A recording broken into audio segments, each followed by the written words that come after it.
E essa atividade traz o seguinte, traz aqui sobre o artista Michelangelo. Então eu vou fazer a leitura e nós vamos conhecer um pouco sobre esse artista. Vamos lá então. Começando o texto, olha.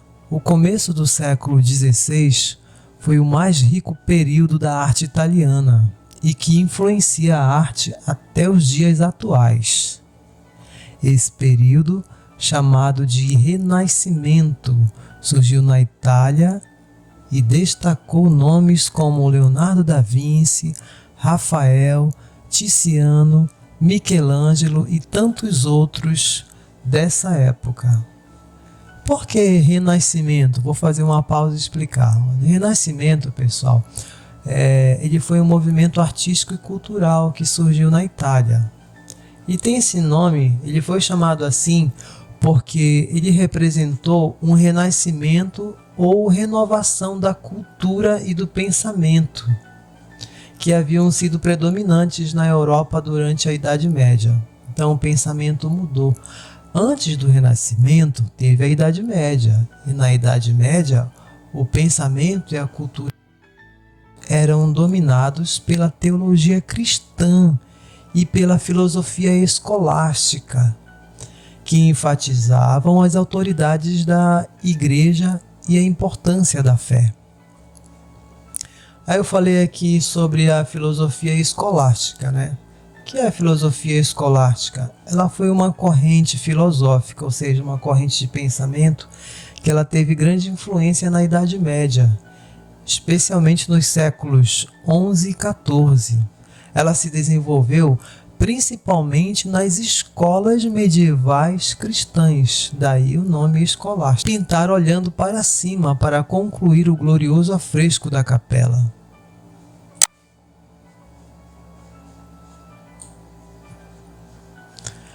Aqui apareceu a palavra afresco, que eu já expliquei para vocês. Continuando aqui, outra obra monumental do Michelangelo foi a escultura de Davi, esculpida em um bloco único de mármore e que retrata o herói instantes antes de derrubar o gigante Golias com uma pedra. O artista costumava dizer que a figura já estava no mármore, bastava descobri-la. Então esse aqui é o texto, traz aqui uma iniciação da história do Michelangelo, desse artista, do Renascimento também. E aqui tem atividade, ó. Aqui vai ter atividade que vocês vão fazer baseado nesse texto, que tem o cartão resposta, aqui uma mensagem, tá certo, alunos? Provavelmente eu vou passar esse trabalho aqui no dia da prova para vocês, tá? No dia da minha prova, no dia 24, que é segunda-feira. Então, pessoal, até a próxima. Valeu. Fui. Entenderam? Especialmente nas universidades da Europa Ocidental. Essa filosofia, ela era baseada na conciliação entre a fé cristã e a razão filosófica. Eles tentavam conciliar a fé cristã com a filosofia tradicional. Ok, pessoal? Vamos continuando aqui então. Olha só. Nascido em 6 de março de 1475 em Caprese, região da Toscana, que fica na Itália. A região da Toscana é essa região aqui da Itália que aparece no mapa. Preste atenção aí.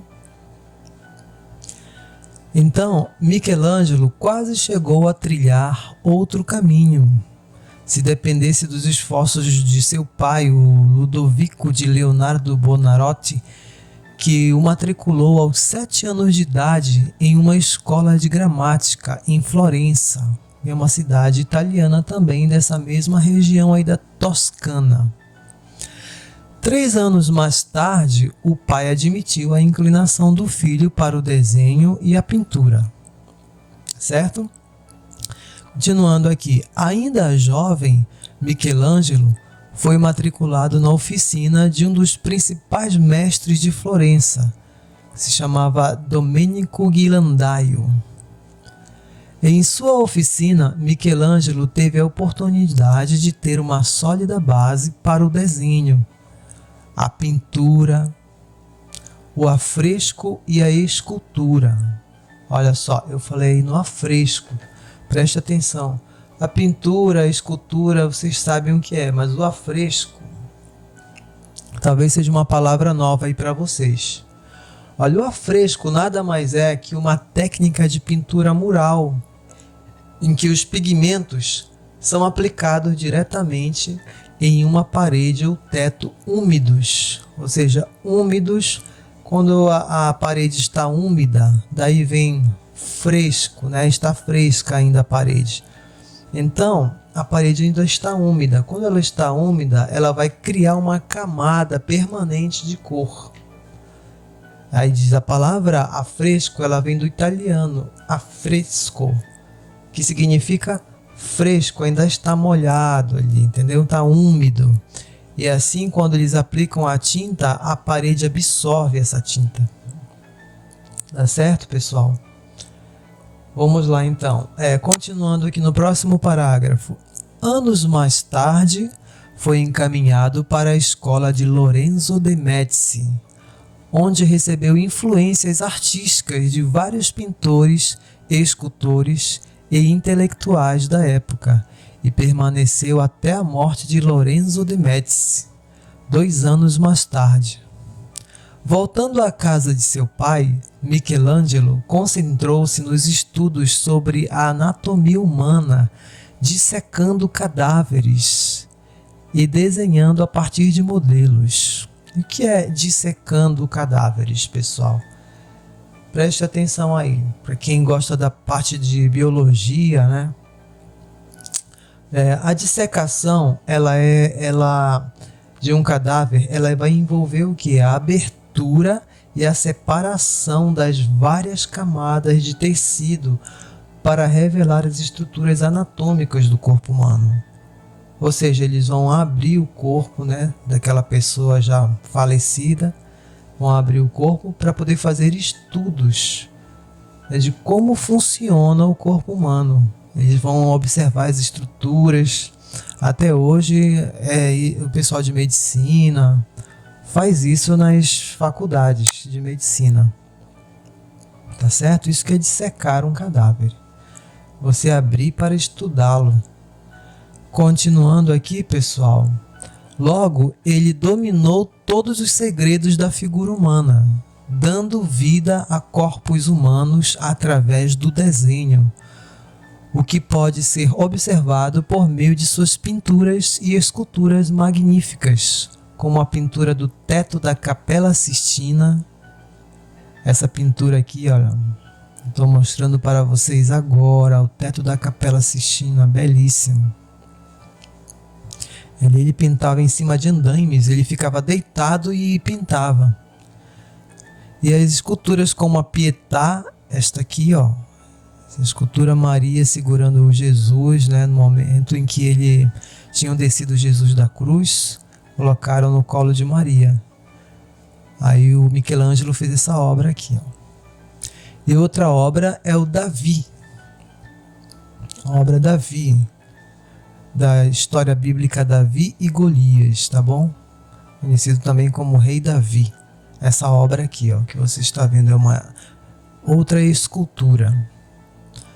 Continuando aqui, no ano de 1503, o artista recebeu o convite do Papa Júlio II para fazer o túmulo papal em Roma.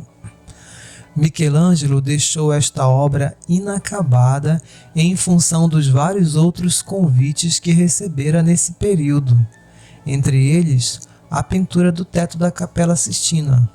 Então ele ficou recebendo vários convites para várias obras, não dava conta de fazer todas, ele deixava algumas inacabadas, né? Após o aceite para pintar o teto e a abóbada da capela, Michelangelo debruçou-se num projeto espetacular. Apurado, conhecedor da figura humana, o artista estudou minuciosamente cada detalhe das imagens que compunham seu projeto. Durante 4 anos, entre 1508 a 1512, o artista trabalhou sem nenhuma ajuda sobre os andaimes da Capela Sistina. Michelangelo tinha que deitar-se de costas